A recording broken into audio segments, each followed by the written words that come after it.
அனைத்து இந்திய அண்ணா திராவிட முன்னேற்ற கழகம் தலைமை கழக அறிவிப்பு பொதுச் செயலாளரின் ஒப்புதலோடு அறிவிக்கப்படும். அதுதான் நடைமுறையில் உள்ளது. தற்போது சில மாவட்டங்களில் பொதுச் செயலாளர் பெயரை பயன்படுத்தி கழக நிர்வாகிகளிடம் சிலர் கடிதம் பெறுவதாக தகவல் கிடைத்துள்ளது. தலைமை கழகம் அறிவிக்காமல் கழக நிர்வாகிகள் யாரிடமும் கடிதம் வழங்க வேண்டாம் என்று தலைமை கழகத்தின் சார்பாக கேட்டுக் கொள்ளப்படுகிறது. தலைமை கழகத்தின் சார்பிலும் கழக பொதுச் செயலாளரின் சார்பிலும் இது தெரிவிக்கப்படுகிறது என்பதை தெரிவித்துக் கொள்கிறேன். கட்சியிலிருந்து நீக்கினது வந்து செல்லாதுன்னு திரு எஸ்பி வேலுமணி சொல்லியிருக்காரு. எங்களை கட்டுப்படுத்தாது 26 மாவட்ட செயலர் நீக்கியிருக்காங்க, அது செல்லாதுங்கிறாரு. அனைத்து இந்திய அண்ணா திராவிட முன்னேற்ற கழக சட்டத்திட்டங்களின்படி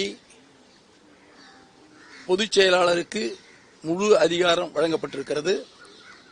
அந்த முழு அதிகாரத்தின் அடிப்படையில் கட்சி விரோத நடவடிக்கைகளில் ஈடுபடுகின்றவர்களை அந்த சட்டத்திட்ட விதிகளின்படி பொதுச் செயலாளர் கட்சி பதிவை எடுப்பதற்கு அதிகாரம் இருக்கிறது. அதன் அடிப்படையில் தான் கட்சி பதிவை எடுத்திருக்கிறார் என்பதை தெரிவித்துக் கொள்கிறேன். ஆளுநரிடம் சட்டசபையில் நடந்த நிகழ்வுகளில் ஒரு சாரார் கழக பொதுச் செயலாளருடைய உத்தரவுக்கு எதிராக செயல்பட்டதை